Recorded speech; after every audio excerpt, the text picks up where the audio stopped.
Agora entremos na briga, e digo briga literalmente. O conflito central de Niceia era entre dois homens de Alexandria, o bispo Alexandre e um presbítero carismático chamado Ário. Ário era, para os padrões modernos, um rockstar. Era alto, ascético, intelectual e um comunicador brilhante. Percebeu que os sermões chatos não chegavam às pessoas.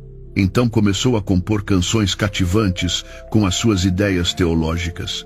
Os estivadores no porto, as mulheres no mercado e os viajantes nas tabernas cantavam os refrões de Ário. E o que diziam essas canções? Diziam algo que hoje soa herético, mas que naquele momento era a crença de metade da cristandade. Houve um tempo em que o Filho não existia. A tese de Ário era lógica.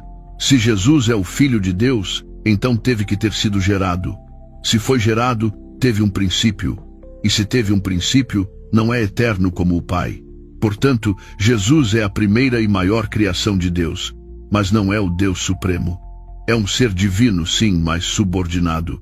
É um Deus, mas não o Deus.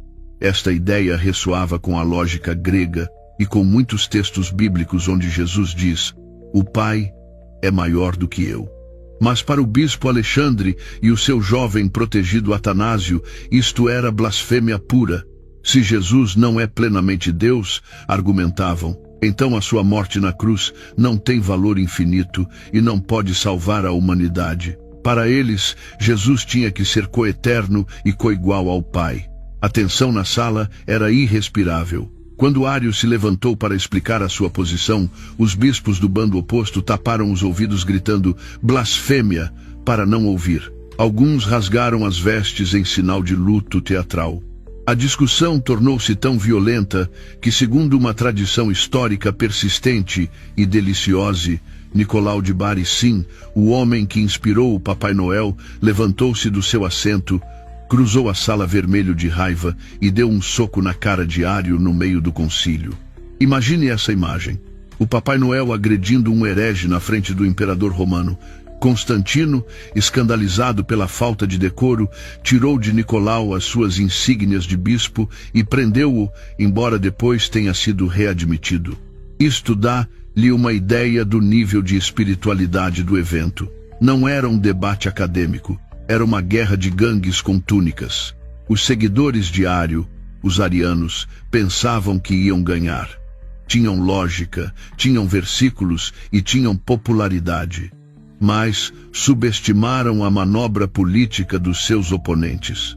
Alexandre e Atanásio sabiam que não podiam ganhar apenas com argumentos, então jogaram a carta do medo e da exclusão. Pintaram Ário não como um cristão com uma opinião diferente, mas como um destruidor da fé. Usaram termos filosóficos complexos para encurralá-lo. Foi um linchamento intelectual. Constantino, vendo que a maioria, embora fosse por pressão, se inclinava para a posição de que Jesus era Deus, decidiu que essa seria a verdade oficial. Não porque os argumentos o convencessem, mas porque a facção anti-Ário era mais forte e organizada politicamente. O drama de Ário em Niceia é o drama da liberdade de consciência sendo esmagada pela maquinaria institucional.